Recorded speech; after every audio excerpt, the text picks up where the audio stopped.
Hey Phil, Hey. do you want to come to my art show? Oh God, he's asking me again. His art is so bad. I don't want to spend an evening talking about art with him. Don't even know what to say. Sure. Okay, fine. So, this is us talking about art for the IELTS exam. By the end of this video, you will be better able to talk about art when you're taking the IELTS exam. Yeah. So my name's Phil. And I'm Michael. And you're watching the IELTS Grind. Remember to like and subscribe. Yeah. So the thing is, there may be topics in the IELTS that you know nothing about. So you have two options really. The first one is what I would say from the UK is to blag your way through it, which is basically to make things up, to pretend you know what you're talking about. But this isn't always the best option. Another option is to just study a little bit. There are common themes that come up in the exam, in past exams, things like art, and you can just brainstorm a little bit and learn a little bit of vocabulary. That's what we're going to be doing today, is giving you the vocabulary so that you can express your own personal experiences or to lie. Yeah.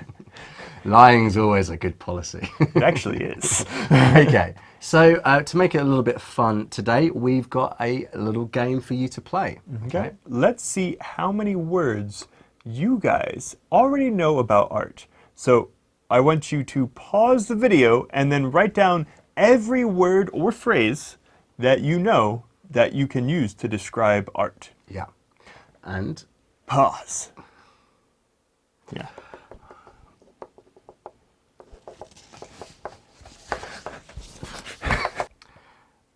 And unpause. Sorry about that, You Mike. dirty cheater. I couldn't think of anything. So guys, you guys should have 1 point for every word that you have. Please write down your total at the top of your paper.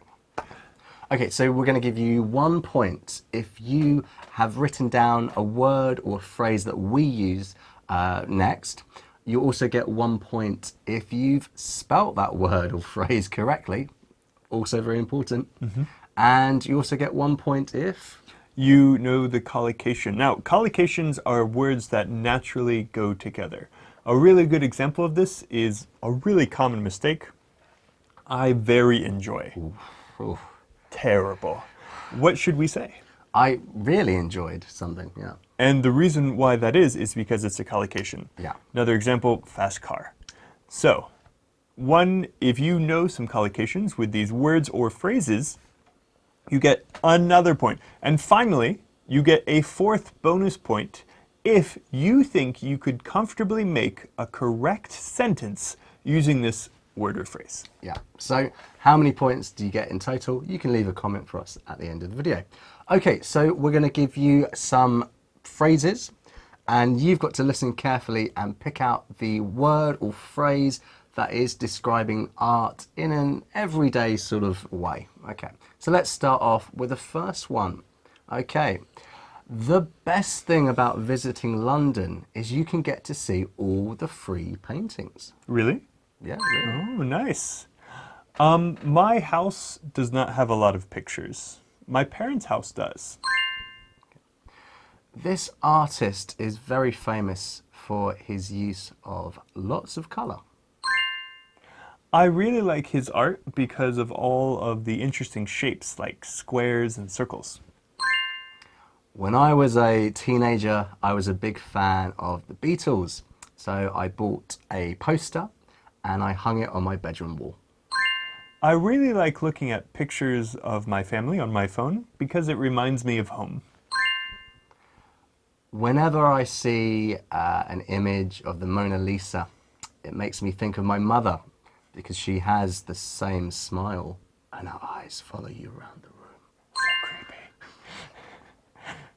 I feel happy when I look at it. Great.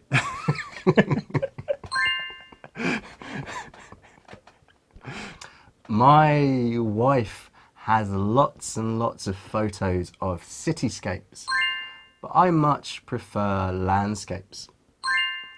I have this really beautiful picture of my old house in Maryland taken by my sister. In my bedroom as a child, I had a picture that had been drawn by my brother, and it wasn't very good. What did it look like? It was his blue face. You've got a weird family. Weird. No, he's actually a very good artist. Okay, guys, so those were our phrases. We've used some vocabulary to do with art, but also some phrases that you could use to describe art in your life in an everyday fashion. So let's go back through and talk about those words and those phrases and explain them a little bit and give you some more examples. Okay. So, here is some examples of paintings. That's a painting. Yeah. Okay. What are some famous paintings that you know about? So we mentioned Mona Lisa, that's pretty famous. Things like Starry Night by Van Gogh. Van Gogh. I don't know how to say his name properly. I always heard it was Van Gogh. Oh, I didn't even know he was Dutch. Yeah. My art history is terrible, which is okay because I can still describe the pictures. Exactly, yeah. Okay. And then, you know, you've got lots and lots of famous paintings. And a good idea is to sort of maybe learn one or two that you are familiar with and you can talk about. Maybe something famous from your own country. Okay, so the next word we had were pictures. Ah, I'm gone.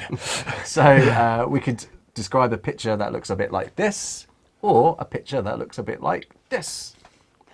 Pictures can have a lot of different things in them. Yeah. But let's talk about pictures with lots of color. Yes. So you actually corrected me because I don't know much about art. There are two phrases, right? Yes. So there's lots of color and lots of colors. Now, both could be correct, but one sounds a little weird. If you say this painting has lots of colors, that means that you can count them, like green and yellow and blue. It's just stating a fact that there are many colors in this picture. If you say this picture has lots of color, you're saying it's a good thing. You're praising the picture for how much color is being used. Yeah. I actually spend much of my time walking around galleries and counting colours. 2, 3, 4, 5. I don't know who paints them, I just like counting colours. Your family makes a lot more sense now, Phil. Yeah. Okay, so the next phrase we had was to do with shapes. Now, you could change this a little bit. You could add different types of shapes. So it has interesting shapes like triangles, rectangles perhaps. Or you could talk about the size. It has lots of small circles. It's a very famous picture, which is all very small dots, and it looks a bit like this. They can't see that. Okay. What was next on the list? Next up was hung it on my bedroom wall. It looks like this, as you can see from this cartoon or image. You need a hammer and you need a nail. Or sticky tape. Oh, yes. Your parents probably didn't let you make holes. Yes, that's true. That's true. Do not damage the house. So, yep, hung it on my bedroom wall, and you can change it to lots of. I hung a picture of my family on my bedroom wall. I hung a picture of some fruit on the kitchen wall. Yeah, and you can also hang up a painting. I hung the painting up on the wall. You could also say this. Yeah. Okay. Next on the list was remind me of. So if you remember, to remind you doesn't mean the same as remember. So remember and remind, what's the difference here? It's really how you access the information, right? To remind you is you see something and it kind of jogs your memory. Ding! Yeah. Whereas to remember, you're actively thinking, I knew the answer to that question. Where is it in my brain? And you're trying to bring it to the front of your mind. Yeah. So what are some more examples of things that remind you of a place or a thing? So you could say, that smell reminds me of my childhood. You know, we have the smells, your memory is works that way. Seeing these cherry blossoms remind me of home. Yeah. Okay. And also we had made me think of, which is a similar phrase, I suppose. Yeah. So you could use one in one part of your speech or writing, and you could use the other to paraphrase. It almost. shows your vocabulary muscles. Yeah. Okay. Okay, what was next? So I feel happy when I look at it, and this you can really easily change the emotion here. I feel sad when I look at it. I feel frustrated when I look at my maths homework. I feel afraid when I look at the Mona Lisa's eyes following me. So creepy. Okay. And the next one is of landscapes or of cityscapes. Yeah. So here are some examples of landscapes. Yeah. And over my face is some examples of cityscapes. And you guys can see that landscapes are usually natural.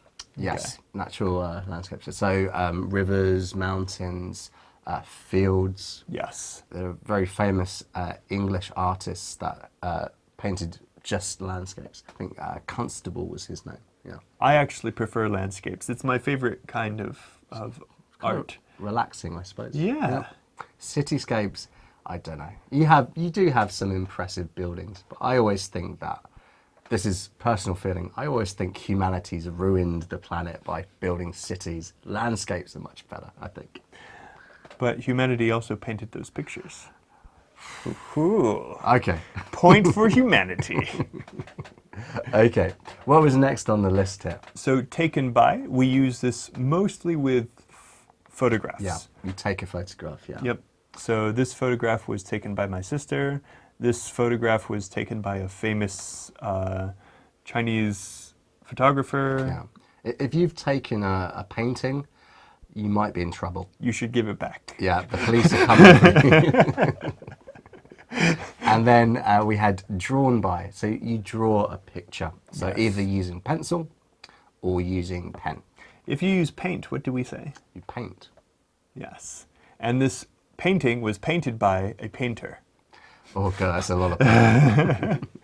Okay, so those were our phrases for talking about art. Hopefully you had a few more on your list. So why not share that with us in the comments and also tell us how many points did you get? If you had over 1,000, you're a dirty cheater.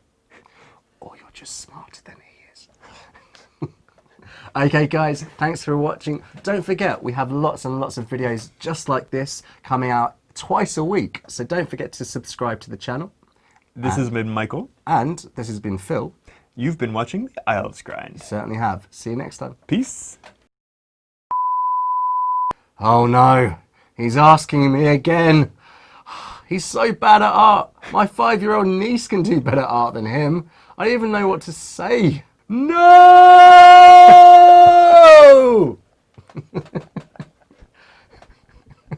Is that a good one?